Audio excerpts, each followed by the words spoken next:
Le sujet de l'économie d'eau en entreprise. Et on va faire aujourd'hui un focus sur l'agroalimentaire, sur le secteur agroalimentaire. Je tiens tout d'abord à remercier pour votre présence à ce webinaire et un gros merci également à nos intervenants, nos experts qui vont partager avec nous leurs connaissances et leurs visions sur et les solutions liées à la gestion. Aujourd'hui, je suis accompagnée par Charline de GSF, de Frédéric Feuilleman de Veolia et Raphaël Delabroix de Veolia également, Olivier Brunner de l'Agence de l'eau Loire-Bretagne et Anaïs Adam de la région Pays de la Loire.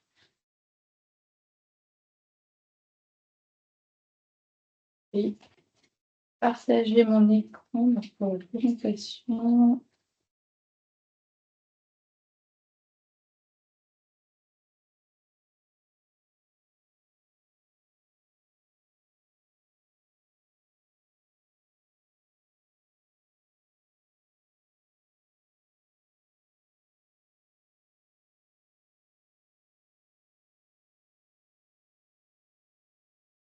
La présentation durera en plusieurs parties, en 6 parties. Charlie présentera l'audit en gestion de l'eau et le nettoyage. Après, il y aura une partie sur le cycle de l'eau en industrie. Je vais vous présenter l'accompagnement aux ressources eau de la CCI. Et après, il y aura une partie sur les aides financières disponibles par l'Agence de l'eau et une présentation de l'appel à candidature de la région Pays de la Loire. N'hésitez pas à poser vos questions sur la partie chat. On reprendra toutes les questions à la fin de la présentation. Et je précise aussi que notre webinaire, il est enregistré, que vous pourriez voir le replay qui sera disponible sur notre chaîne YouTube de la CCI. Donc, pour commencer, alors aujourd'hui, l'économie en eau, en fait, dans l'industrie agroalimentaire, c'est un sujet très crucial où les défis environnementaux et les exigences réglementaires se font de plus en plus pressantes.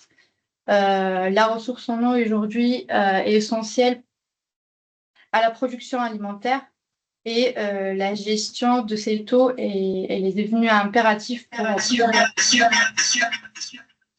pour préserver les ressources naturelles. Donc voilà, je laisse la parole à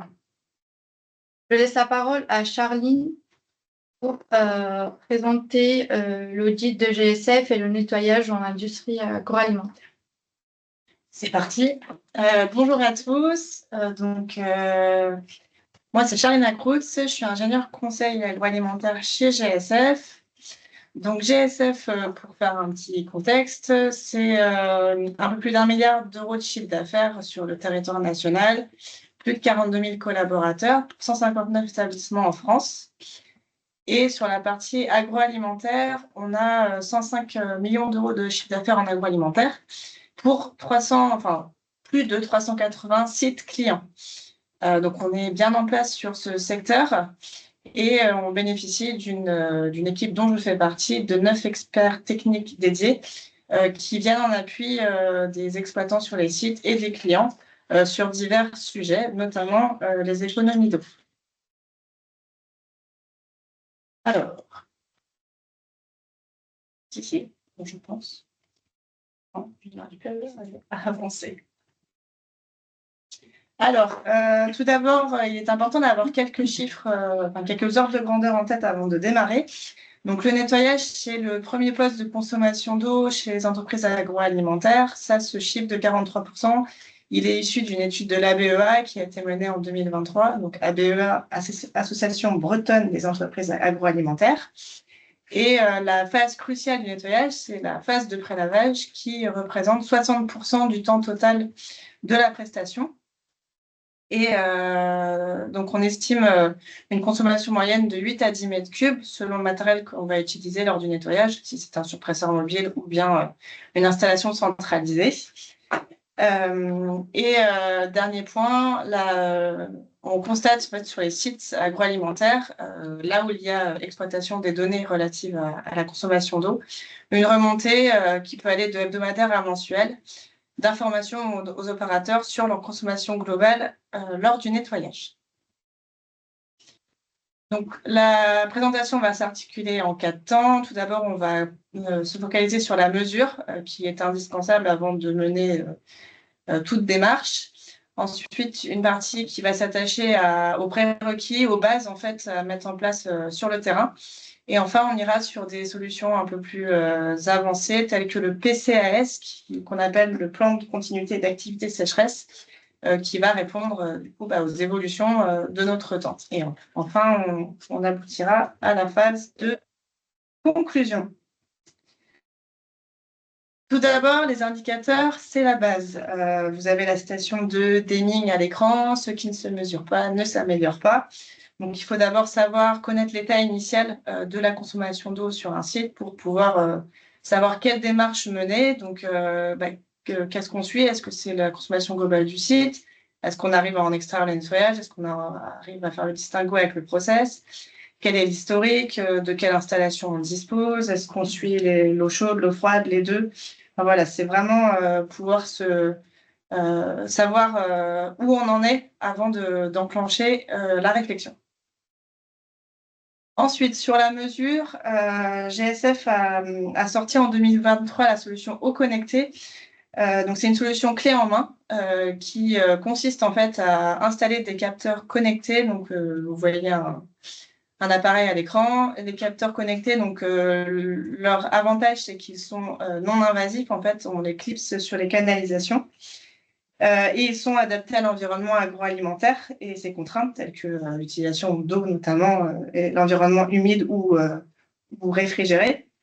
Et ces capteurs vont permettre de suivre la consommation d'eau en instantané, mais également la température. Et l'idée, c'est de mesurer ces facteurs au plus proche de l'usage. Donc là, la porte d'entrée, c'est le nettoyage, pour réagir en cas de dérive, identifier les fuites dès leur apparition, et surtout faire du suivi de la consommation d'eau un indicateur majeur, au même titre que les indicateurs qui sont suivis de manière classique sur les sites, indicateurs visuels, bactériaux.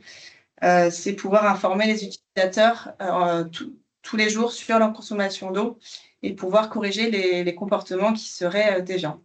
Et ces capteurs sont reliés à une plateforme, donc développée également par GSF, qui permet du coup de visualiser les éléments sur le web. Donc vous pouvez voir le suivi de la température, c'est assez petit, mais en haut, le suivi de la température, le suivi du débit en instantané et le cumul des consommations par jour. Alors, bon, j'arrive pas avec la tablette. C'est moi. À moins que...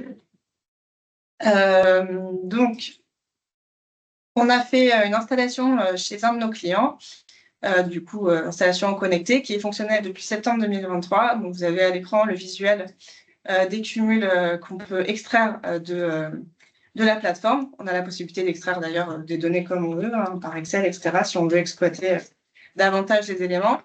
C'est ce que j'ai d'ailleurs fait sur le graphique à droite, puisque ça permet de se rendre compte, en fait, tout de suite des actions qui sont menées sur le terrain. Là, par exemple, en avril 2024, sur le site, il a été décidé d'augmenter la consigne de température. Donc, vous voyez, au milieu, en fait, en avril 2024, cette consigne a été augmentée, donc de plus 9% sur les 6 derniers mois. Et il y a eu également une action de changement de matériel. Et on constate en fait que par rapport aux 6 premiers mois de l'année, la consommation d'eau a diminué globalement de 13% sur le périmètre équipé. Donc, ça permet vraiment de se rendre compte de l'efficacité des actions qui peuvent être menées sur le terrain.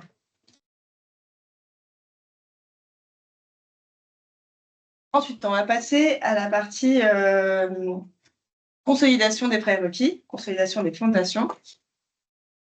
Donc, suite à la sécheresse sévère que la France a connue en 2022, GSF a construit le pack Reducto.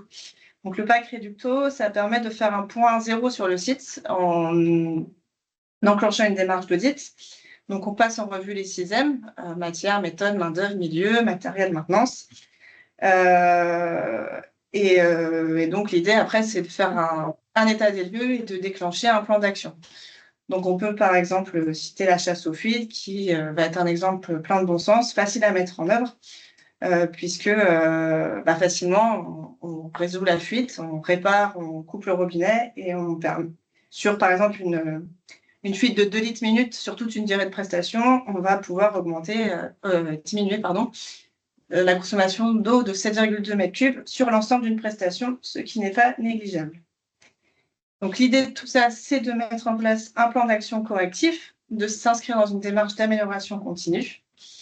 Cette démarche d'amélioration continue est soutenue par des outils qui sont mis à disposition du terrain sur les sites agroalimentaires pour transmettre les bons messages. Donc, vous avez à l'écran l'affiche « Mes 11 engagements pour économiser l'eau » qui liste les bonnes pratiques terrain. Et à cette affiche, on va associer des supports de formation, des causeries. Et tous ces outils, en fait, sont là pour inciter vraiment le terrain à respecter ces bonnes pratiques pleines de bon sens. Et en fait, on appuie ces bonnes pratiques de manière symbolique par la signature d'un engagement par les opérateurs de nettoyage qui s'engagent à respecter ces 11 principes. Et si ils ne les respectent pas, l'idée, c'est pas de leur taper dessus, c'est de comprendre pourquoi et de mettre en œuvre des solutions correctives derrière. Alors, si on zoome sur quelques cas concrets associés à ces bonnes pratiques, vous avez ici un exemple concernant le raclage. Donc là, on est sur la phase de pré-lavage des équipements de production. Donc, on fait tomber les déchets au sol. Et quand on fait une pousse à l'eau grossièrement pour pouvoir diriger nos déchets vers les paniers de récupération, durant 15 minutes, on va avoir une consommation totale de 600 litres minute. Si on incite les salariés et on leur fournit le matériel adéquat pour pouvoir racler au lieu de pousser à l'eau, tout de suite, on réduit cette consommation à zéro. Donc, de manière immédiate, on gagne 600 litres sur cette opération-là. Un autre cas concret, donc sur les sites agroalimentaires, on peut avoir accès à nettoyage en basse pression, on peut avoir accès à la moyenne pression aussi. Cependant, la moyenne pression est à utiliser avec parcimonie, puisqu'on est sur des qui sont importants en utilisation. Donc là, vous avez un exemple d'une durée de prélavage de 3h30 avec l'utilisation du jet basse pression à 60 litres minutes, donc avec une consommation totale de 12,6 m3. Quand on passe à la moyenne pression, on diminue drastiquement la consommation instantanée, on passe à 25 litres minutes. Et donc, on est sur un gain de 8,1 m3 sur les 3 heures d'utilisation, puisque même on gagne en temps d'utilisation, puisqu'on va être plus efficace en utilisant la moyenne pression par rapport à la basse pression.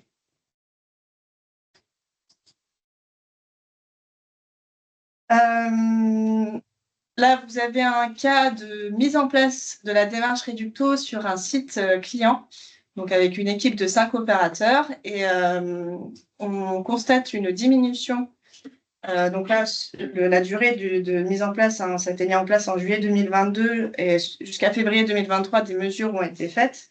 Et on a constaté une diminution mécanique de la consommation de l'ordre de 12% de manière globale sur le périmètre de nettoyage, rien qu'en appliquant notre pack Reducto avec les fondations que j'ai évoquées juste avant.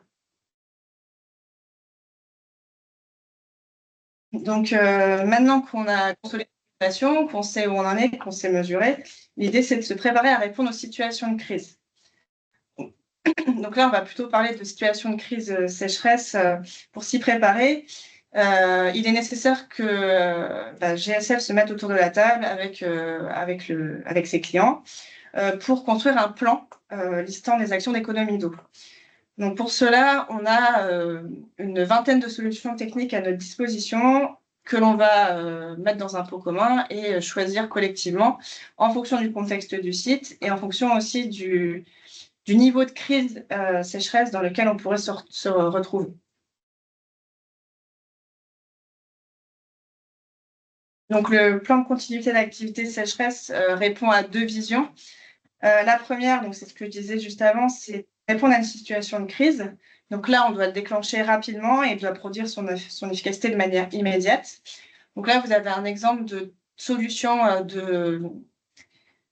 qu'on pourrait appeler de rupture qui peuvent être mises en place, telles qu'un changement drastique de méthode. On passe d'une méthode 5 phases classique de nettoyage à une méthode 3 phases pour tout de suite économiser de l'eau. On peut aussi penser à ajuster les fréquences. C'est ce qui peut se passer de manière classique quand on reporte le nettoyage de bardage. On ne va pas faire ça l'été, mais on va le faire à une autre période de l'année. Mais aussi la mise en place de méthodes alternatives. Donc là, vous avez l'exemple de la cryogénie, du sablage, du laser, de la vapeur. Donc ça, ce sont des méthodes qui peuvent permettre d'économiser de l'eau. Cependant, il y a une phase de test qui est nécessaire, donc il est nécessaire d'anticiper et aussi d'anticiper la mise à disposition de tel matériel, par exemple avec la location des machines. Soit on s'inscrit dans une démarche globale, et là on met un plan d'action sur le long terme qui permet des économies d'eau de manière pérenne. Donc les vingtaines de solutions que je vous évoquais juste avant sont classées selon 5 items.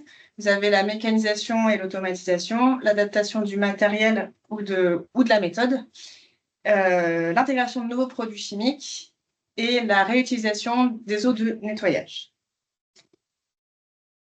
Si je fais un focus, là, donc cette slide est là, je ne vais pas vous présenter les 20 solutions. L'idée, c'est de vous expliquer comment on a évalué ces solutions. Donc là, vous avez une solution chimique qui est l'aide au prélavage avec un produit spécifique. Et donc, en fait, ce produit va permettre de faciliter le déploiement des souillures et donc va permettre d'économiser de l'eau. Et donc, en fait, en bas, vous avez les critères d'évaluation. Donc, bien évidemment, la baisse de la consommation d'eau, c'est ce qu'on cherche en priorité. Donc là, on est sur une baisse de l'ordre de 10% de la consommation d'eau avec l'utilisation de cette solution. L'impact sur les niveaux de qualité, on veut faire le focus sur la consommation d'eau, mais on ne doit pas perdre de vue la sécurité alimentaire. Donc, c'est important de l'avoir à l'esprit. L'augmentation des coûts éventuels, le fait de rentrer un nouveau produit peut avoir un impact de coût sur la prestation de nettoyage. L'augmentation éventuelle du temps de prestation aussi qu'il faut intégrer. Le délai de mise en œuvre à prévoir, puisque changement égale commande égale est-ce que le produit est disponible. Et également un focus sur l'environnement avec l'impact sur d'autres postes, tels que le poste chimie, le poste énergie et les rejets aussi, parce qu'on ramène une molécule chimique, donc il faut pouvoir la traiter aussi. Donc il ne faut pas perdre de vue cette notion-là. La pérennité de la solution, ça c'est une solution qui peut être déclenchée pour une crise, répondre à un niveau d'alerte, mais peut-être qu'elle va être après maintenue pour garder cet impact sur la consommation d'eau. Et enfin, l'impact TMS, puisque le nettoyage est avant tout un métier d'homme. Donc, vouloir faire évoluer le matériel, les produits pour pouvoir baisser la consommation d'eau, c'est important, mais il ne faut pas perdre de vue la santé de nos collaborateurs.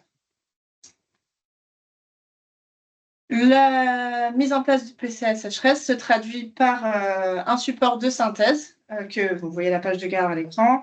Donc, c'est un plan d'action co-construit. C'est une feuille de route, en fait, à laquelle l'industriel peut se référer en cas de situation de sécheresse, en passant du niveau de vigilance jusqu'au niveau de crise. Et donc, enfin, je vais conclure. Donc, d'une manière globale, il est important de mesurer, de savoir où on en est, donc de savoir quelle est notre consommation d'eau, et idéalement de pouvoir faire le distinguo entre le process de nettoyage et d'autres activités qui pourraient avoir lieu au sein de l'usine, pour vraiment cibler les postes sur lesquels il faut agir. Compiler ces données, donc pour mettre en place un plan d'action, mais surtout pour communiquer auprès des salariés, leur donner leurs résultats de leur travail et aussi leur faire comprendre que quand ils mettent en place des choses, eux, sur le terrain, ça a un impact, une efficacité, donc ils prennent conscience en fait de leur importance, de leur rôle. Et toujours avoir cette démarche d'amélioration continue, c'est-à-dire on met en place des choses, mais il faut aussi faire des audits, de la formation, s'assurer que les prérequis sont toujours en place, sont maîtrisés, et s'il y a dérive, pouvoir agir tout de suite et corriger le tir. Et aussi identifier des solutions techniques d'optimisation pour pouvoir avoir un impact encore plus important sur la consommation d'eau. Voilà, et toujours avoir ce processus d'amélioration continue permanent. Pour aller plus loin, donc GSF dispose de solutions de conseil, d'audit qui sont à votre disposition, adaptées à chaque environnement industriel. Donc, l'idée, c'est vraiment de s'inscrire dans une démarche globale autour de l'eau et d'aider l'industriel à s'améliorer. Et donc, je serai disponible pour les questions à la fin de la présentation. Et puis, à la fin de la présentation, mais j'ai indiqué quelques éléments dont vous pourrez prendre connaissance qui permettent d'aller plus loin sur les solutions GSF autour de l'eau. Merci pour votre attention. Très bien, merci beaucoup Charlie. C'était très intéressant. On voit que GSF en fait intervient sur les différentes étapes de nettoyage, à partir de la formation jusqu'à la fin du processus de nettoyage. Donc c'est quand même intéressant pour les industries agroalimentaires. Je laisse la parole à Frédéric Furman et à Raphaël Delabroix de Veolia. Déjà, tout le monde. Ouais. Ça marche ou pas? Voilà. Bonjour à tous.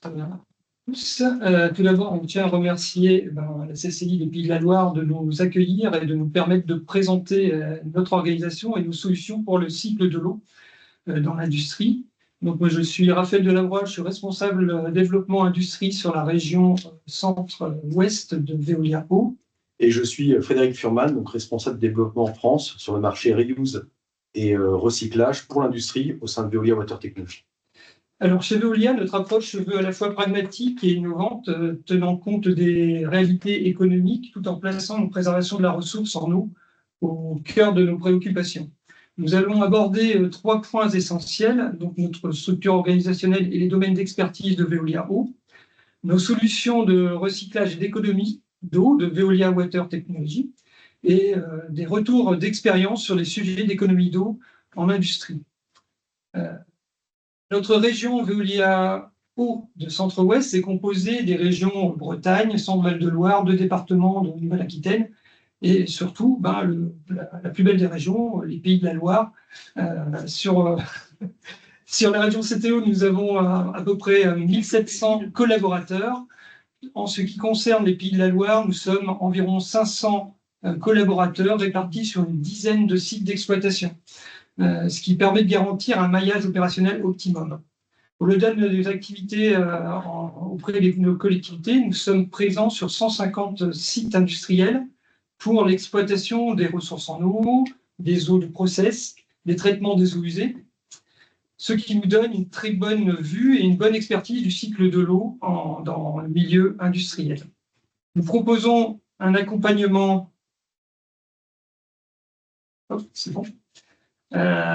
complet axé sur 4 piliers essentiels. La sobriété hydrique. Nous aidons nos clients à réduire leur consommation d'eau grâce à des solutions en matière de récupération, de recyclage, réutilisation et d'optimisation des process, la réalisation d'audits également du cycle de l'eau en produisant des plans d'action complets et également la recherche de ressources alternatives. Concernant l'efficacité énergétique et aussi la maîtrise des bruits de traitement, notre expertise ainsi que l'utilisation de nouvelles technologies telles que l'IA permet de minimiser les consommations énergétiques et l'utilisation de produits de traitement, réduisant ainsi l'empreinte environnementale et les coûts opérationnels de vos installations de traitement d'eau. Le 3e pilier, c'est la conformité des rejets.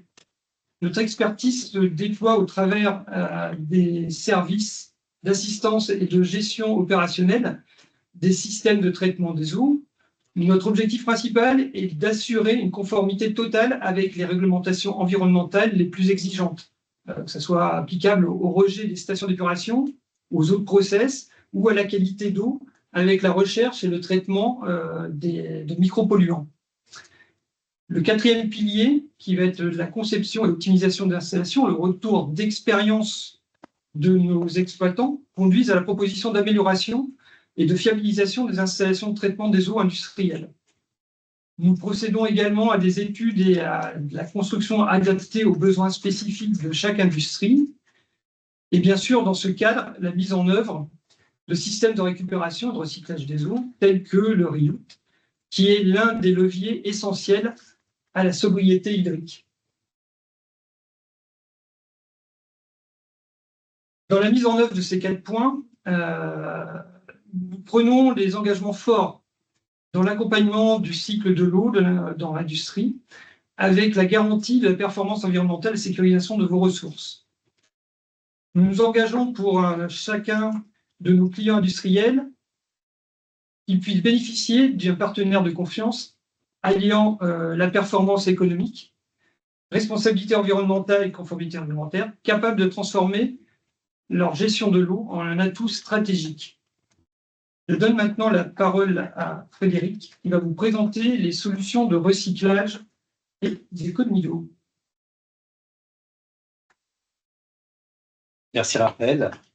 Lorsqu'on envisage donc un projet de réutilisation d'eau, il est important de s'interroger sur certaines limites à l'initiale du projet. La première interrogation est relative par rapport à la réglementation, ce qui est autorisé à réutiliser comme type d'eau, qu'elle soit sanitaire ou non, qu'elle soit contact direct, qu'elle ne le soit pas. Le deuxième point à prendre en considération est de valider la conformité réglementaire, puisque dans un processus de réutilisation, on va concentrer un certain flux de pollution qui va se retrouver également dans les rejets. Donc, il convient de s'assurer de cette conformité au niveau du rejet dans le milieu récepteur. Et le troisième point, dans certains cas, les stations d'épuration des industriels sont également soutien d'étiage en période estivale, c'est-à-dire qu'elles doivent maintenir un débit minimum de rejet vers le milieu récepteur. Donc, selon le nouveau décret donc 2024-34 qui est apparu en début de cette année, il y a 3 catégories d'eau qui peuvent être réutilisées, à savoir les eaux recyclées issues des matières premières, les eaux des processus recyclés. Ces 2 catégories sont soumises au régime de la déclaration. Et une dernière catégorie d'eau qui concerne les eaux usées traitées recyclées, qui, elle, est soumise au régime d'autorisation. Les usages possibles en France de réutilisation sont les tours de refroidissement, donc un usage froid, tout ce qui est chaufferie, les eaux de process, également possibles comme qualité ingrédient, le nettoyage des sols, des caisses, des véhicules, également donc les nettoyages en place, les CIP, comme l'avait précisé Charline de GFF, exactement, c'est des fortes consommations d'eau qui sont utilisées pour cette particularité-là, et finalement l'irrigation en milieu agricole. Veolia Water Technology a conçu des installations qui sont plug and play, qui sont soit conteneurisées, soit sous forme de skid, et qui sont dédiées à ce marché de l'agroalimentaire. Donc, on donne quelques exemples. Alors, le premier exemple, c'est Duratherm Hero, qui est vraiment adapté pour le recyclage des condensats d'évaporateurs de process. C'est surtout adapté pour l'industrie donc dans le process laitier ou la partie amidon. Cette installation combine économie d'eau et d'énergie en utilisant des systèmes et des membranes qui sont thermorésistants. Le deuxième système clé est le Reuse Pack. C'est un système de recyclage qui est conteneurisé, qui est plug and play, qui se met en aval d'une station d'épuration existante, qui associe plusieurs technologies, à savoir l'ultrafiltration et une osmose inverse haut rendement et qui permet de recycler l'eau pour du process industriel. La troisième technologie est un bioréacteur à membrane, donc c'est le MBR Ziwid, qui permet d'une part soit de suppléer un clarificateur, donc c'est des membranes qui sont immergées, qui permettent de séparer les bouts du process biologique de l'eau traitée. C'est aussi une des technologies qui permet d'accéder après à de la réutilisation beaucoup plus poussée. Et grâce aux Ziwid 500, c'est vraiment une technologie qui est très robuste et qui est qui est très compacte, donc qui peut se mettre en place assez facilement sur des stations soit existantes ou soit nouvelles. Le dernier cas de figure est la Reuse Box. C'est un conteneur qui est adapté pour le traitement tertiaire, donc toujours en sortie step. Alors lui, on est sur une technologie beaucoup plus robuste, beaucoup plus simple, avec de la filtration, de la désinfection. On a de nombreuses références en sortie de step municipal, mais c'est également adapté pour des steps industriels, pour un usage de type irrigation. On a également des standards qu'on a adaptés donc à la réutilisation. Dans un processus industriel, l'industrie doit produire de l'eau de process. Cette eau de process, elle peut être produite par de l'ultrafiltration, par de l'osmose inverse, par de l'électrodynamisation, par de l'électrodialyse. Toutes ces technologies-là rejettent de l'eau pour pouvoir en produire une eau de grande qualité. On peut mettre en place des équipements, donc des osmoseurs concentrateurs, qui permettent de concentrer et de réutiliser encore 50% du flux qui était initialement rejeté, ce qui mène à un rendement hydraulique de 90% au global, en sachant que ces types de systèmes-là, généralement sur de l'osmose inverse classique, sur de l'eau de ville, on est plutôt à 75%. Le deuxième équipement est aussi un osmoseur, mais c'est un osmoseur à très haut rendement qui permet de recycler donc, tous ces concentrats, mais à des taux rendement hydraulique beaucoup plus importants, parce qu'on peut aller jusqu'à 98% en une seule passe. C'est vraiment intéressant pour de nombreuses applications, qu'elles soient sanitaires ou non. On a aussi des équipements qui sont full agréés, EHEDG, qui sont également ACS. L'Actiflow est quant à lui un procédé de traitement physico-chimique par floc lesté qui permet de traiter les matières en suspension, donc les réduire d'au-delà de 99%. C'est un système qui est très intéressant pour du pré-traitement, pour vraiment des flux chargés en matière. La dernière technologie qu'on voulait vous présenter, c'est l'évapoconcentration, qui est utilisée pour traiter des flux qui sont chargés en sel dissous. Donc cette technologie permet de réduire jusqu'à 95% du volume de déchets. Donc ça peut traiter des concentrats, par exemple, d'osmose inverse ou des flux vraiment process qui sont chargés. Et c'est parfaitement intégré sur des projets donc de zéro rejet liquide ou ZLD.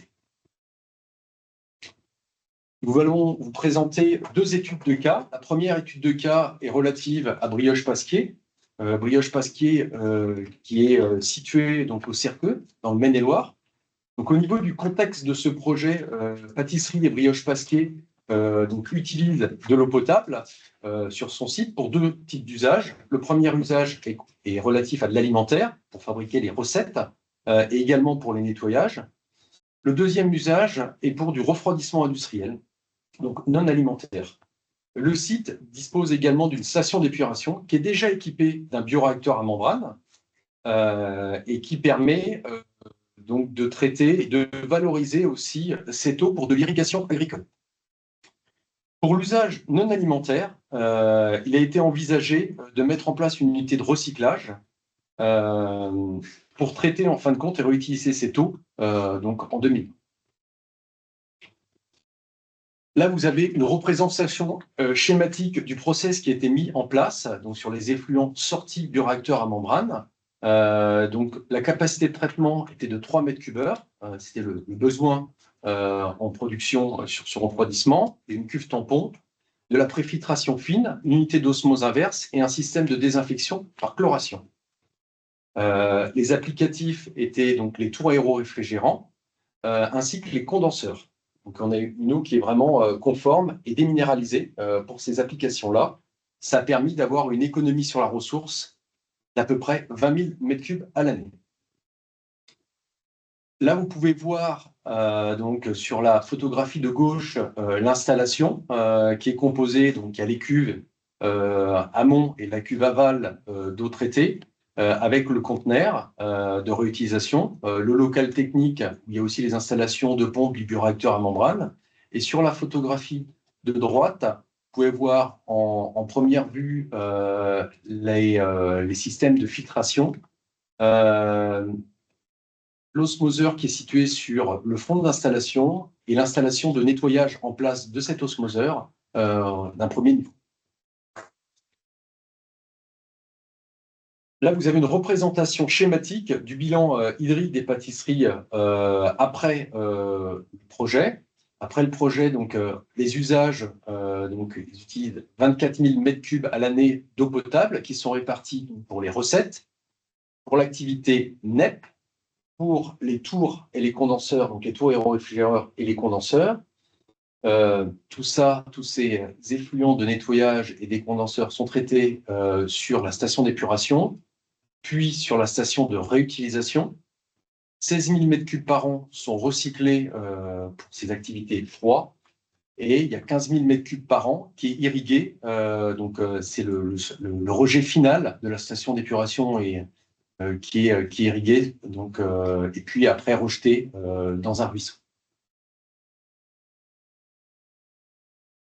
Au niveau de la synthèse de ce projet, c'est 51% d'économie du volume d'eau potable annuel. On est passé d'une consommation journalière de 128 m3 jour, donc sur l'année de référence qui était une année avant le Covid, donc de 2019, à 2023 à 62 m3 donc par jour, ce qui fait 19 117 m3 d'eau recyclée produits sur une année. La durée globale, incluant les préétudes, les études, la phase ingénierie, la phase de montage en atelier, le chantier, la mise en service, le calage aussi de l'installation, ça a duré 2 ans, avec un budget donc, de 517 000 € qui ont été subventionnés à hauteur de 42% par l'Agence de l'eau Loire-Bretagne. Le deuxième cas qu'on souhaitait vous présenter est Friesland Campina, qui est une coopérative laitière qui est basée en Belgique. Cette coopérative laitière avait un projet donc, en 2011 d'extension de production de son site, mais était confrontée à différents challenges.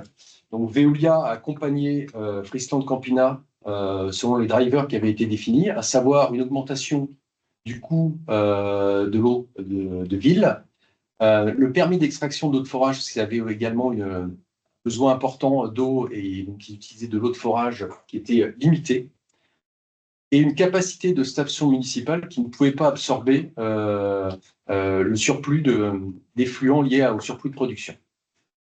En termes d'objectifs de réduction de consommation d'eau, ça a été sur 2 paliers. Le premier palier, c'était moins 20% entre 2011 et 2020. Et le deuxième palier, de moins 20% également, entre 2020 et 2025. Donc, Veolia a accompagné dès 2012 le site. Alors, le premier accompagnement, c'était sur une réalisation d'études, donc de cartographie des usages de l'eau, d'études de sobriété hydrique. Cette étude a permis d'améliorer les différents usages pour une meilleure efficience.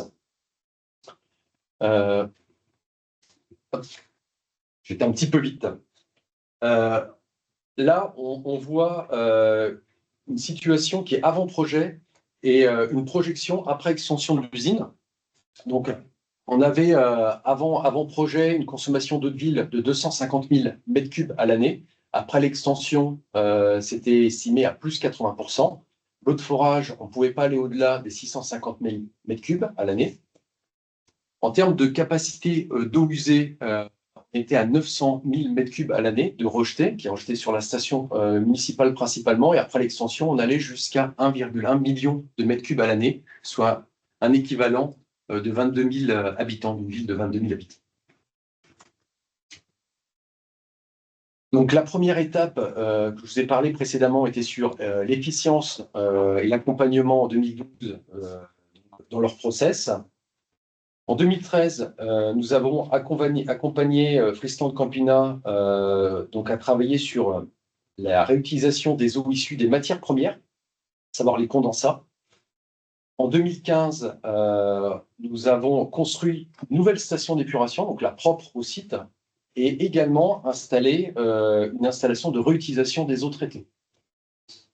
Sur cette même année, nous avons également travaillé sur la réutilisation de la soude qui est utilisée pour la partie CIP,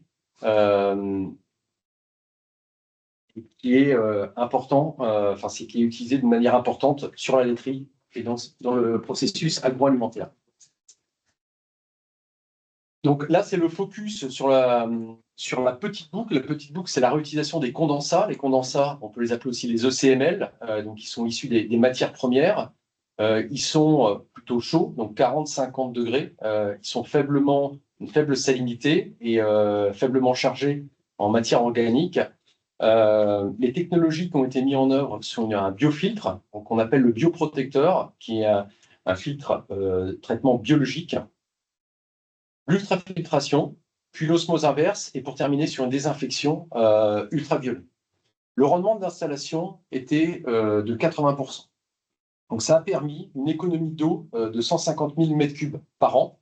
Également 5 gigawatts qui étaient utilisés pour la partie chauffage, parce qu'on y aurait utilisé une partie de l'énergie liée à la température de ces condensats, et soit une réduction des émissions de CO2 de 800 tonnes à l'année. Donc, sur la photographie de gauche, vous avez les évaporateurs process pour évaporer et fabriquer de la poudre de lait. Et sur la partie droite, au fond, vous avez des modules d'ultrafiltration. Et sur le devant de la photo, une unité d'osmose inverse. Là, nous allons faire un focus sur le recyclage des eaux usées traitées, avec la construction d'une nouvelle station d'épuration à hauteur de 100 m3. Les effluents sont beaucoup plus chargés de matière organique, en matière en suspension, en azote, en phosphore, qui sont également moins chauds. Donc, c'est une filière complète qui a été mise en œuvre, de la préfiltration, des grillages, un bassin tampon, un traitement physico-chimique, séparation des graisses par aéroflottation, un traitement biologique de type bioréacteur à membrane, une osmose inverse, une désinfection UV et une chloration. Le rendement de cette installation-là, comme on est quelque chose de beaucoup plus concentré, on est sur un rendement comparé au recyclage des condensats, donc là de 60% réutilisé et de 40%. On pourrait aller au-delà sur le rendement, mais on s'est limité aussi pour la conformité réglementaire des eaux rejetées vers le canal. Les eaux sont réutilisées, tout comme les condensats, sur le process, le lavage. Une économie sur la ressource de 550 000 m3 à l'année, et aussi une économie sur la redevance eau, puisque pour rappel, l'industriel rejetait vers la station communale, et là il est autonome sur son traitement des eaux usées, le traitement des eaux usées. Donc là, sur la partie photographie, de gauche, vous avez la photographie de l'ensemble de la station d'épuration avec des bassins tampons, avec la station biologique. Vous avez les cassettes de bioréacteurs à membrane, donc ces membranes qui sont immergées, donc de l'ultrafiltration avec un seuil de coupure qui est de 0,03 microns. Et sur la photographie de droite, l'osmose inverse. Sur cette même année, 2015, on a également travaillé sur la réutilisation de la soude, donc la soude qui est utilisée pour les nets des stérilisateurs, à une température de 70-80 degrés, qui est chargée en matière en suspension et également en matière organique. Donc, on a développé une gamme de skids de réutilisation allant de 2 à 12 m3, qui est composé d'un skid en inox avec un bassin tampon, de l'ultrafiltration, mais là qui est en membrane céramique pour être résistante à la température. Le rendement hydraulique est de 90%. Ça nous permet de réutiliser de la soude chaude pour les prochains lavages. Donc, en termes de gains, on est sur 800 mètres cubes par an de soude à 25%. Également une diminution donc, du chauffage, de l'énergie associée pour le chauffage. Donc, une diminution de l'empreinte aussi CO2 de 500 tonnes. Une diminution de l'eau qui était aussi utilisée pour donc les dilutions pour fabriquer les CIP. Et également, l'eau était rejetée vers la station, ces eaux donc contenant de la soude vers la station, qui utilisait de l'acide. Là, ce n'est plus nécessaire. Vous avez une photographie donc, sur la partie gauche, donc l'apparence qui est plutôt laiteuse. Donc là, c'est de la soude justement qui est chargée en matière en suspension. Et sur la photo de droite, c'est de la soude qui est épurée après ultrafiltration. Et vous pouvez voir le pilote, l'installation de traitement par membrane céramique. Donc là, vous avez le bilan de la situation après projet. Donc après projet, on a une réduction de consommation d'eau de ville donc de 200 000 m3 à l'année, de l'eau de forage de 150 000. On a une augmentation importante de production donc, du site, une réduction de 350 000 m3 par an donc des eaux usées, et une réutilisation au global de 700 000 m3 par an, donc des eaux usées et traitées, soit issues des matières premières, soit des eaux issues derrière la station d'épuration, donc soit on va dire un équivalent à 14 000 habitants. C'est pareil, le ratio donc, eau par tonne de lait est passé de 2,8 m3 à 0,5 m3 par tonne, c'est-à-dire une réduction de 80%. Nous vous remercions de votre attention. Très bien, merci Frédéric, merci Raphaël pour cette présentation très riche et très dense en informations techniques. Il y aura certainement peut-être des questions et n'hésitez pas à poser vos questions sur la partie chat. On reprendra tout à la fin de la présentation. Donc, je prends la parole pour présenter le programme Ressourceau de la CCI Pays de la Loire. Donc, Ressourceau, c'est un projet en partenariat entre la CCI Pays de la Loire et l'Agence de l'eau Loire-Bretagne.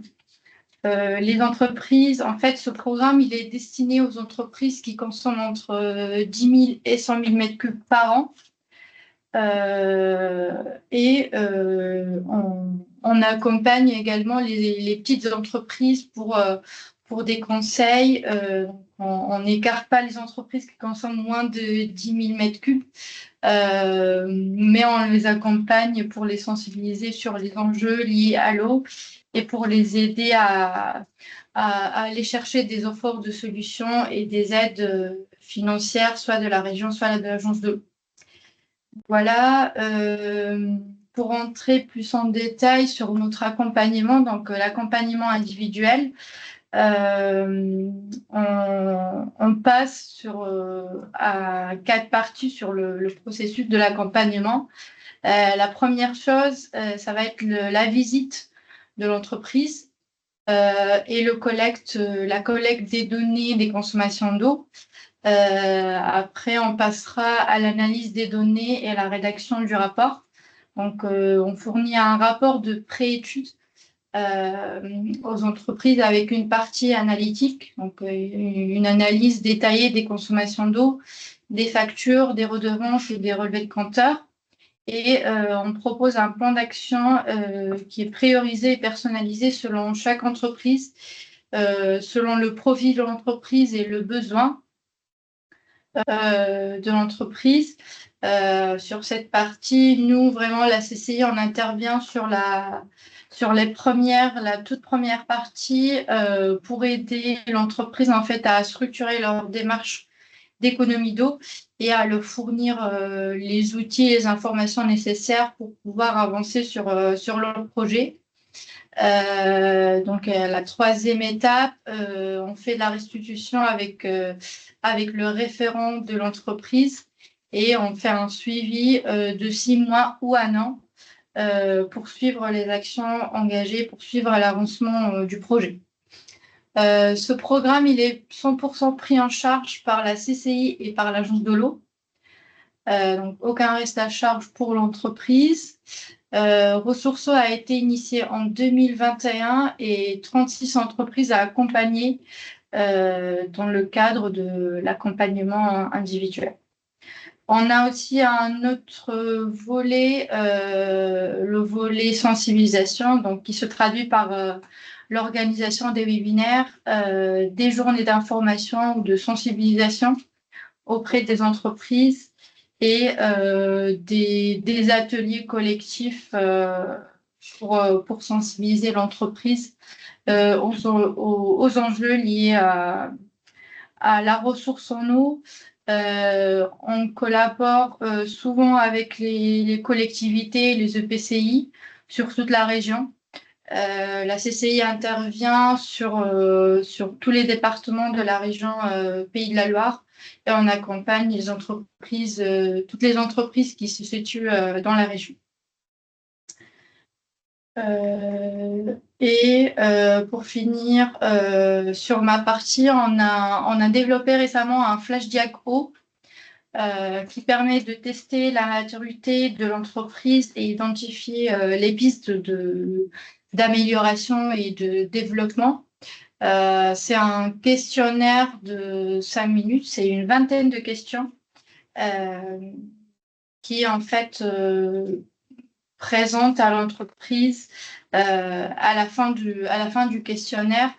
L'entreprise reçoit un compte rendu en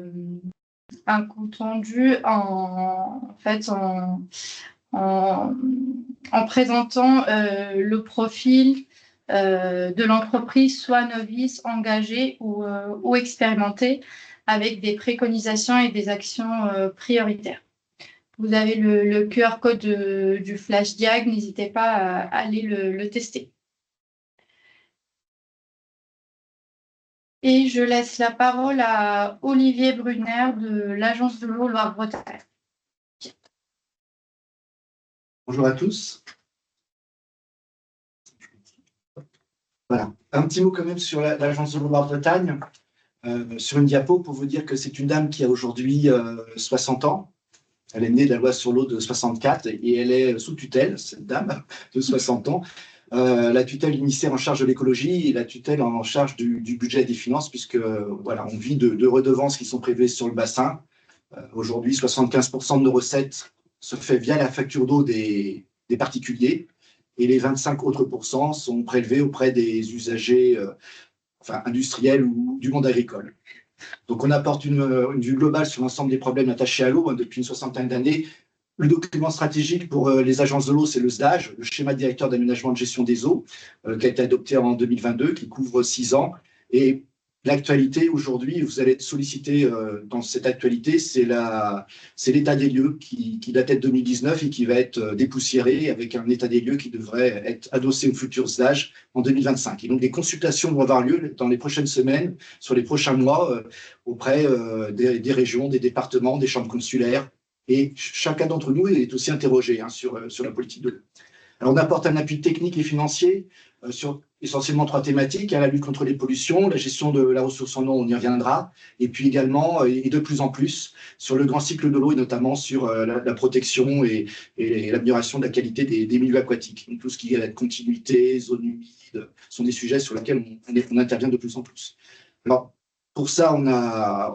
Voilà, le bâton, c'est les redevances, et je vous invite à regarder un projet de loi de finances 2025, on a été adopté au journal officiel nos redevances qui ont des incidences importantes, notamment pour le monde industriel et sur les prélèvements d'eau, puisqu'on va augmenter nos taux. Donc, je vous renvoie, il y a des webinaires qui ont été organisés, qui sont accessibles aussi sur Internet, pour que vous regardiez pour chaque site industriel les conséquences que ça peut avoir sur votre facture. Pour certains sites qui sont des gros préleveurs d'eau, on est en dizaines de milliers d'euros, si ce n'est plus. Voilà. Et ces redevances, elles alimentent un budget, et je suis la partie plutôt carotte, c'est-à-dire que l'argent qui est prévu sur le bassin, il est redistribué au projet. Et donc là, vous avez à peu près la moyenne d'intervention, c'est à peu près 350 millions d'euros par an en moyenne sur le 11e programme qui ont été redistribués sous forme de subventions au projet. Pour la partie industrielle, c'est à peu près 30 millions d'euros chaque année de dossiers pour l'ensemble du bassin. 15 millions sur la partie traitement, lutte contre les pollutions, et 15 millions à peu près pour ce qui concerne la sobriété, la gestion économique de l'économie d'eau. Alors, les aides de l'agence, en fait, elles viennent en soutien d'un constat. Hein, et pour les agences de l'eau, c'est essentiellement la directive cadre sur l'eau qui a changé le thermomètre de la qualité de nos cours d'eau. Par le passé, il y a 20, 30 ans, 40 ans, on parlait du SECO, du système d'évaluation de la qualité. On était sur des paramètres physico-chimiques, le taux d'oxygène dissous, les matières en suspension, la DCO, DBO, l'azote, phosphore. Aujourd'hui, à l'indicateur cadre sur l'eau, on doit s'intéresser aussi, enfin aujourd'hui, depuis 2000, sachant qu'on avait 15 ans pour arriver au bon état des masses d'eau. On parle de masse d'eau. Et on y est loin. Vous voyez que pour le bassin, on a 24% des cours d'eau qui sont en bon état ou très bon état, avec une très grande disparité par région et par département, suivant l'hydrologie, la pression logique, merci. Voilà, les activités humaines, les débits de cours d'eau, la météo aussi. Hein, vous voyez le Finistère, par exemple, qui a pratiquement 70% de ses cours d'eau en bon état. Et puis, on est, vous verrez, sur la Loire-Atlantique à 2%. Donc, la marge est élevée. Aujourd'hui, ce qui est important, c'est au-delà des paramètres physico-chimiques, c'est la biologie dans les cours d'eau. On va s'intéresser à la vie piscicole, à la faune et à la flore qui s'y développent. Vous avez une petite carte en bleu, ce sont les 100 000 obstacles à l'écoulement qui sont cartographiés, gérés aujourd'hui par l'OFB, l'Office français de la biodiversité. Puis on va s'attacher aussi à la qualité des micropolluants. Et il suffit qu'un des paramètres soit dégradé pour que l'ensemble de la masse d'eau soit dégradé. Donc en fait, on est sur un système extrêmement discriminant. On intervient depuis 30 ou 40 ans. Il y a des efforts considérables qui ont été faits sur l'assainissement des collectivités et d'industrie. Et malheureusement, on a une carte qui figure effectivement très dégradée parce qu'on a un ou deux paramètres ou plus qui sont en termes de biologie dégradés. Et donc, ça donne cette photographie aujourd'hui. Alors, si on s'intéresse à la région Pays de la Loire, voilà, on fait un zoom, c'était l'état des lieux de 2019. Comme je vous l'ai dit, on est en discussion d'un état des lieux 2025. Et on a 12% des cours d'eau aujourd'hui qui sont en bon état ou en très bon état. Et avec des disparités, comme je citais, importantes. À Loire-Atlantique, c'est 1% des masses d'eau qui sont en bon état, et la Mayenne et la Sarthe, on est plutôt à 20-30%. Voilà. Et donc, nos politiques d'aide, elles vont s'attacher à faire basculer le rouge, l'orange et le jaune, si possible en vert, idéalement en bleu, mais ça risque d'être compliqué. Voilà. Et donc, notre politiques d'aide, elles vont s'orienter là-dessus. Alors, quels sont les paramètres qui sont discriminants? Aujourd'hui, on estime qu'il y a à peu près un tiers de nos cours d'eau en région Pays de la Loire qui sont en pression significative sur les macropolluants. Ce sont tous les paramètres classiques DCO, DBO, azote, phosphore. Alors, le premier paramètre déclassant, c'est le phosphore. Et puis également, un tiers également des masses d'eau qui sont risques micropolluants. Donc là, on va s'attacher plutôt à la lutte contre les toxiques.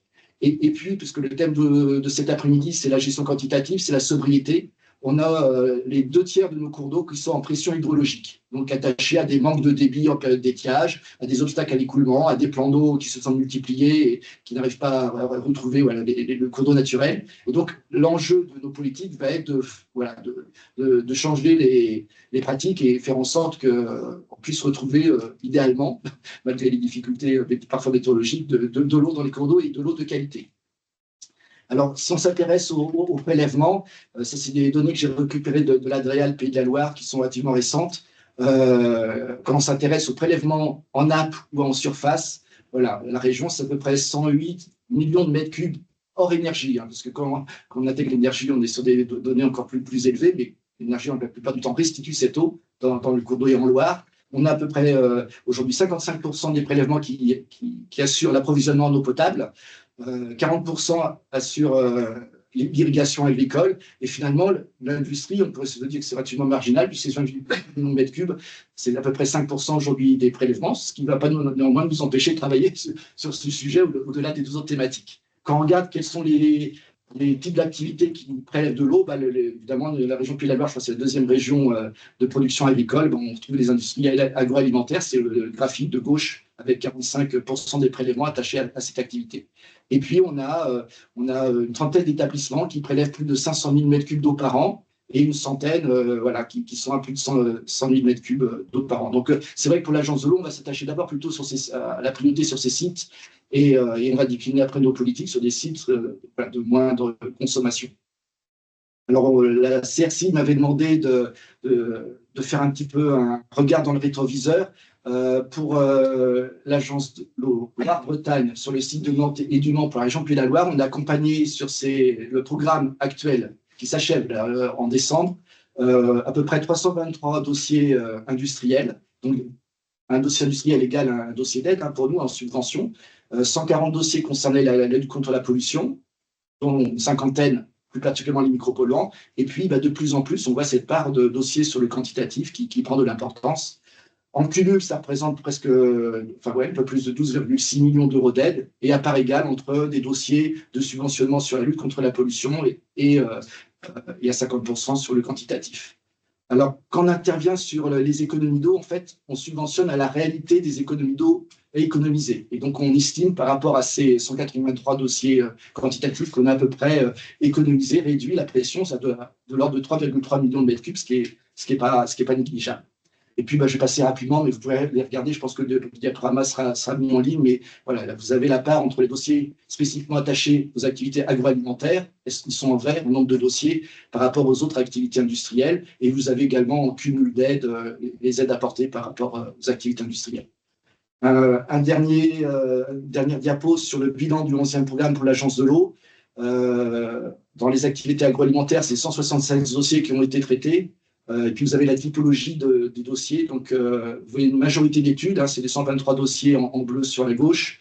Quelques dossiers d'autosurveillance par rapport au suivi des rejets dans les milieux naturels. Et puis, ce qui nous intéresse évidemment beaucoup plus, c'est les travaux. Donc, c'est quand même une cinquantaine de dossiers travaux qui ont été accompagnés. Et puis, quand on regarde les thématiques accompagnées, on retrouve les macropolluants, donc les paramètres un peu classiques issus des stations d'épuration, des pré-traitements, c'est une cinquantaine de dossiers. 17 dossiers attachés aux micropolluants et puis une grosse majorité maintenant de dossiers attachés aux économies d'eau. Et puis j'en terminerai là sur la photographie. Vous avez le nombre de dossiers qui ont été décidés, instruits par département. On retrouve une répartition assez homogène sur les départements. Et puis vous avez en bas à gauche, par rapport au type d'activité industrielle, les dossiers qui ont été accompagnés. Donc ça, c'est pour la photographie et le regard dans le rétroviseur. Alors ce qui va nous intéresser, c'est le 12e programme. Il est aujourd'hui complètement adopté.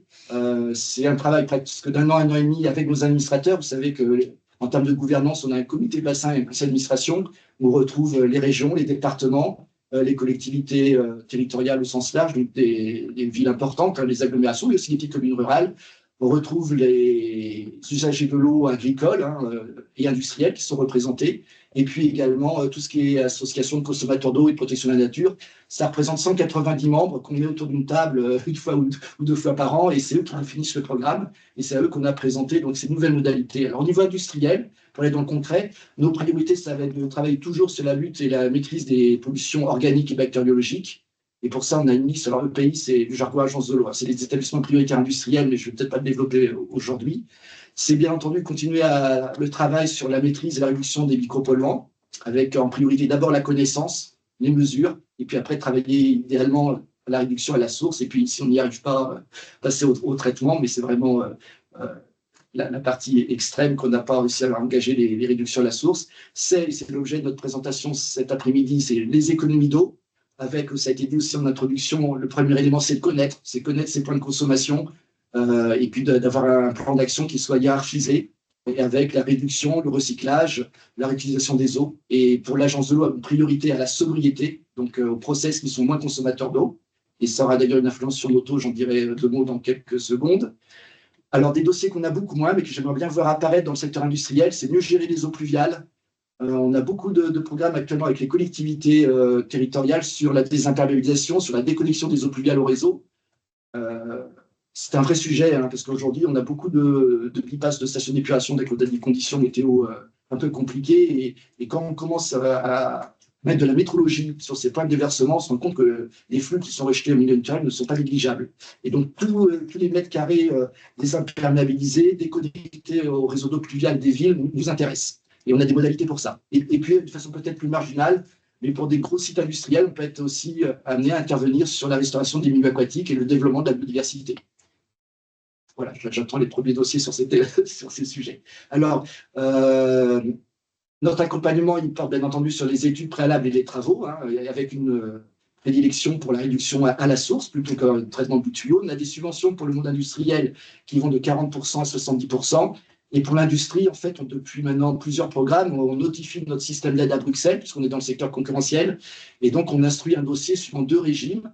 Le RGEC, donc le règlement général d'exemption par catégorie, en fait, qui nous donne des taux d'aide en fonction que vous soyez un groupe, une moyenne, une petite entreprise. Donc ça, s'attache au chiffre d'affaires et à l'effectif.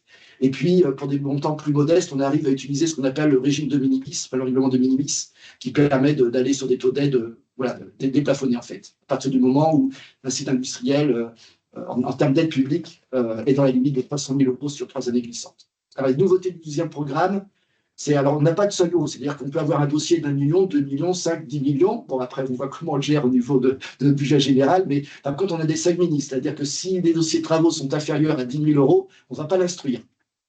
On l'estime trop petit pour mobiliser un ingénieur de l'agence. Et si ça conduit à une subvention inférieure à 3 000 €, on ne va pas instruire le dossier non plus.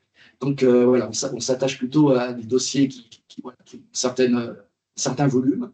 Le seuil était de 8 000, la révision du 11e programme, et avant, il était de 5 000 de mémoire. Alors, la particularité aussi du 12e programme, c'est qu'on va pouvoir apporter une bonification de 5% sur nos subventions classiques dans le cadre d'un zonage qu'on appelle AFR. Alors, ça, c'est une nouveauté pour l'Agence de l'eau. On a un zonage national d'aide à finalité régionale. Et donc, hors encadrement européen, on sera bonifié de 5 points les sites industriels qui sont sur certaines communes. Moi, j'ai une carte à l'issue de ce PowerPoint. Et alors, ça a été dit aussi par Veolia, souvent l'eau et l'énergie sont liés. On saura aussi majorer nos aides si on a une baisse de consommation d'énergie, ce qui n'est pas toujours le cas dans le traitement de l'eau. Mais si un projet est vertueux au niveau énergétique, notamment pour des travaux de lutte contre la pollution, et ben on pourra apporter 5% de plus à nos taux classiques.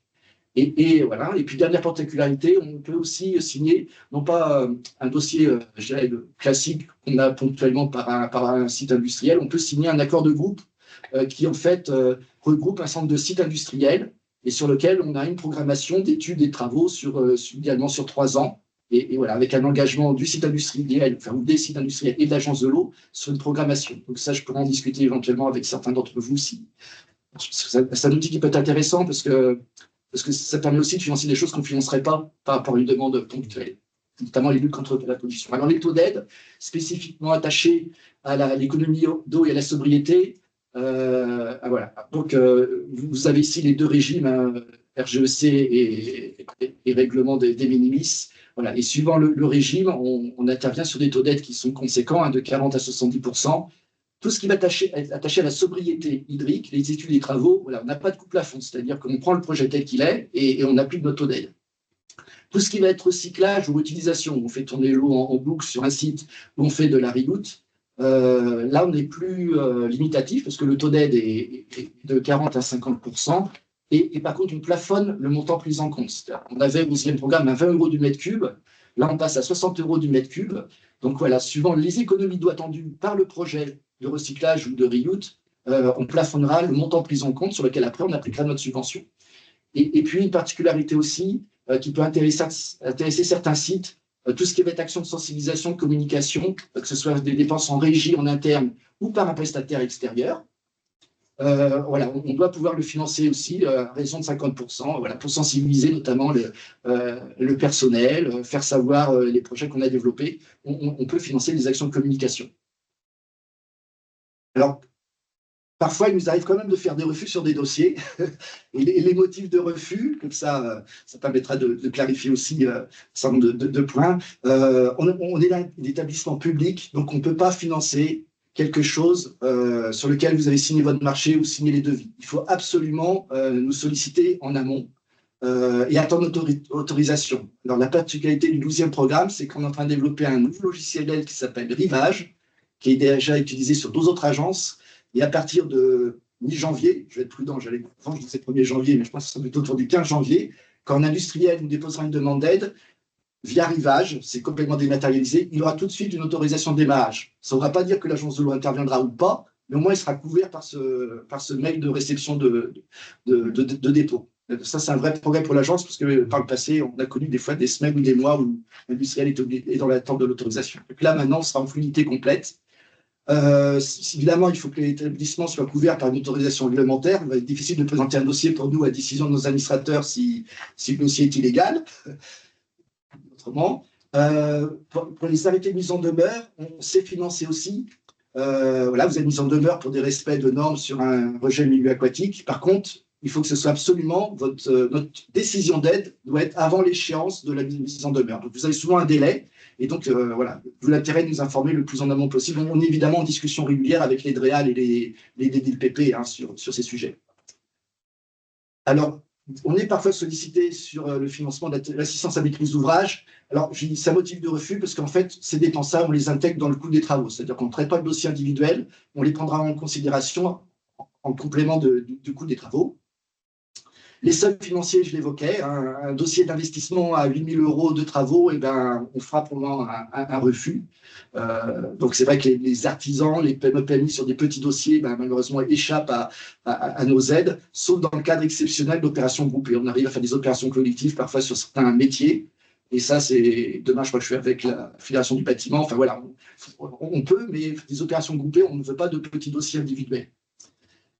Et alors, autre élément extrêmement important aussi, parce qu'on fait également des refus, j'ai eu beaucoup de dossiers refusés au niveau de la Vendée, on ne finance pas des travaux qui concourent à une dégradation des milieux. Voilà. Et donc, tous nos projets, en fait, tous nos financements, et on le renforce au 12e programme, il faut qu'on ait un gain en économie d'eau ou un gain en réduction de pollution. Donc ça, c'est un élément extrêmement important. Et puis enfin, on est un peu plus souple les années précédentes, quand un nouveau site s'installe, industriel, ou qu'il développe une nouvelle activité, on ne va pas intervenir sur ce développement d'activité. On corrige la situation existante. Et donc, nos financements sont sur les activités existantes et on va comparer la situation existante par rapport à la situation future et on financera au prorata du gain, soit sur les paramètres polluants, soit sur les économies d'eau. Alors ça, c'est cette fameuse carte à zonage à aide finalité régionale. Donc, tous les industriels qui sont sur les petits... c'est un zonage communal. J'ai mis le lien pour retrouver la commune, et ça, ce sera, moi, lors de mon travail d'instruction. Quand l'industriel est situé sur ces communes en bleu, au-delà de nos pourcentages, c'est-à-dire que j'ai pu les présenter très rapidement, il y aura un 5% qui s'appliquera en plus sur le dossier d'aide. Voilà. Et puis, nous sommes deux, en région Pays de la Loire, à intervenir sur les dossiers industriels. Pour la Mayenne et la Sarthe, c'est Karine Le, qui est basée au Mans. Et donc, pour la Loire-Atlantique, Maine-et-Loire et Vendée, là, depuis le 1er août, c'est moi qui suis en poste sur ces 3 départements. Voilà, je vous remercie de votre attention. Très bien, merci beaucoup Olivier. Et comme vous avez vu, vous avez deux interlocuteurs en région Pays de la Loire. N'hésitez pas à aller les solliciter pour les demandes d'aide financière. Tout se passe en dématérialisé, donc n'hésitez pas à aller les solliciter pour avis ou pour aide pour la construction du dossier. Alors, on a une partie sur l'appel à projet de la région qui a été lancé en début novembre. Je laisse Anaïs Adam le présenter. Oui, alors sans revenir sur la situation hydrique de la région des Pays de la Loire, analysée par Olivier, face à cet enjeu, la région a adopté un plan consacré à l'eau avec pour objectif de faire de la gestion et de la protection de l'eau un axe majeur du mandat. Donc, ce plan eau, outre le volet qualité, a un volet consacré à la quantité, avec une mesure fléchée spécifiquement pour les industries agroalimentaires. Donc, c'est la mesure 26 de ce plan eau, qui consiste à soutenir des projets innovants et sobres en eau, donc portés par les entreprises agroalimentaires du territoire. Donc, en cohérence avec l'objectif global du plan eau régional, on vise 10% d'économie d'eau dans les projets à instruire. Et puis voilà, notre cible prioritaire, donc les PME et les ETI agroalimentaires, avec un site concerné par le projet en région Pays de la Loire. Alors, je le mettais en complément, on vient bien sur un dispositif complémentaire à ceux présentés par Olivier, à ceux de l'Agence de l'eau. C'était vraiment une volonté d'aller sur de l'accompagnement et puis de l'innovation, aller accompagner l'innovation sur notre région, donc pour les entreprises agroalimentaires. Donc pour les types de projets qu'on sera amené à aider, on sera plutôt sur de l'expérimentation, de la preuve de concept, avec de la faisabilité et des études de recherche et innovation, avec des types de dépenses comme du fonctionnement, des contributions aux amortissements, coûts d'équipement éventuellement neufs. Et puis là, j'ai remis les taux d'aide pour les PME à hauteur de 35% et pour les ETI à hauteur de 25%. Et puis voilà, donc on est sur un système d'appel à projet donc, qui est ouvert pour 3 mois. Donc, qui a été lancé officiellement au 1er novembre 2024 et qui se clôturera au 31 janvier 2025. Donc voilà, j'ai remis les adresses pour les dépôts. Donc en termes de plafond d'aide, il sera plafonné à 80 000 € avec une assiette plancher à 70 000 € et puis une durée de projet sur 24 mois maximum et un système de versement de la subvention en une seule fois au solde. Pas d'acompte. Et puis effectivement, c'est un dispositif, donc outre la collaboration avec l'agence de l'eau pour la définition du cadre, c'est un dispositif qui a été construit avec l'appui de l'Iveria et du pôle de compétitivité Valorial, donc pour la partie expertise et technique. Donc c'est eux le premier interlocuteur pour ne serait-ce que des démarches de renseignement ou enfin voilà pour aller un peu faire expertiser son projet. Et puis ils ont aussi dans leur panel une liste de solutionneurs en région voilà pour pouvoir concrètement se renseigner sur des projets innovants à pouvoir mener courant de l'année prochaine ou sur l'année suivante. Voilà pour moi. Merci Anaïs. Merci à vous tous. Merci aux intervenants. Je passe à la partie questions. Pour les participants, n'hésitez pas si vous avez des questions, posez vos questions dans le chat ou je vous invite à activer vos micros et caméras pour poser vos questions directement aux intervenants présents aujourd'hui avec nous.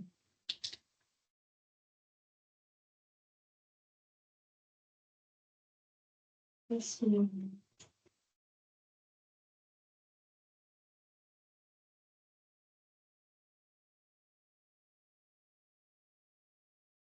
Il y a des questions à poser.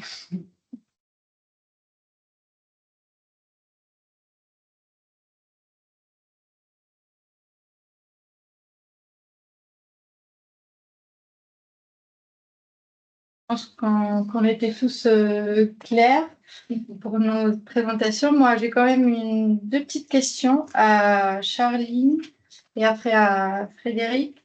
En fait, pour votre accompagnement et audit, est-ce que vous vous adaptez aux équipes nettoyage de chaque industrie ou vous venez avec votre équipe GSF pour faire tout le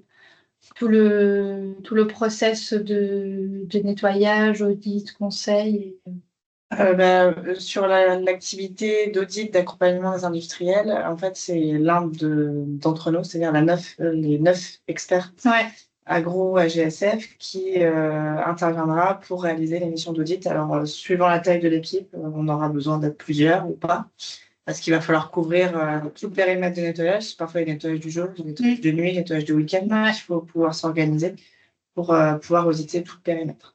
D'accord. Et est-ce que vous fournissez des équipements de nettoyage ou c'est l'entreprise qui s'en charge du nettoyage, par exemple, de nuit? Lors de la phase d'audit ou lorsqu'on intervient en nettoyage? Oui, lorsque vous intervenez en nettoyage. Ah oui, alors ça va dépendre. La plupart du temps, on fournit une prestation avec une équipe et le matériel et les produits associés pour pouvoir nettoyer. Mais après, ça peut être au cas par cas. Parfois, l'industriel dispose de sa propre installation, de son propre matériel, de ses propres produits. C'est vraiment à étudier au cas par cas. D'accord. Ok. Merci. J'ai une deuxième question pour Frédéric sur l'étude de cas pour Friesland Campania en Belgique sur la réutilisation des eaux usées traitées. On sait qu'en France, la réutilisation, on est à moins de 1% de réutilisation des eaux usées traitées. Est-ce que sur le cadre réglementaire, vous avez été confronté ou comment vous avez étudié le cadre réglementaire de REUT en Belgique? Je sais que c'est pas le même cas en France. Oui, c'est pas effectivement le même cas qu'en France, où ils sont un petit peu plus en avance que nous depuis une quinzaine d'années. En France, le cadre maintenant est vraiment clairement défini depuis ces nouveaux décrets donc, du début d'année, mais aussi sur les arrêtés complémentaires qui sont parus en juillet. Donc actuellement, oui, c'est possible d'utiliser, de réutiliser l'eau, soit pour effectivement des usages sanitaires, alimentaires, ou sur du non alimentaire, ce qui était déjà le cas précédemment. Donc ça ouvre vraiment des possibilités vraiment intéressantes et importantes pour l'industrie agroalimentaire. Et oui, nous sommes sollicités comme l'Agence de l'eau, comme enfin, les différents acteurs à travailler sur ces systèmes-là et sur ces réutilisations-là.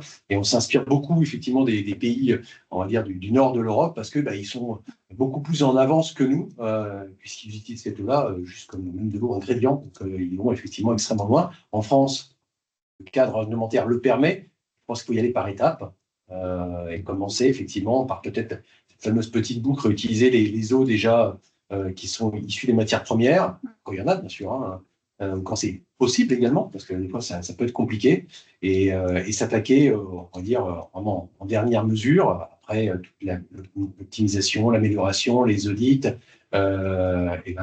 s'attaquer sur la partie réutilisation derrière une station d'épuration. Parce que je reviens au cas de Belgique, c'est la réutilisation, elle était pour un usage de fabrication de poudre du lait. Donc, c'est un usage qui rentre dans un ingrédient alimentaire. Oui, en fin de compte, l'ensemble, donc que ce soit les eaux, donc les ECML qui sont réutilisées, la partie donc sortie à réutiliser, sortie station d'épuration, on retourne, on va dire, en tête de l'usine, c'est-à-dire il y a un château d'eau.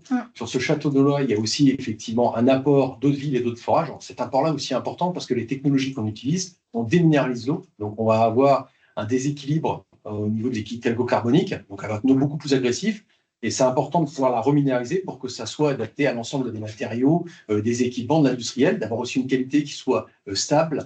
Donc, ce système-là, effectivement, après alimente toute l'usine, hors, effectivement, des usages qui sont sanitaires. C'est un choix, effectivement, de l'industrie.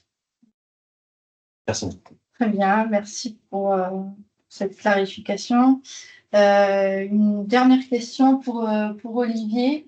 Pour les dossiers de demande d'aide financière, est-ce que vous accepterez les dossiers, par exemple, pour une économie d'eau et un dossier pour récupération d'eau de pluie pour la même entreprise?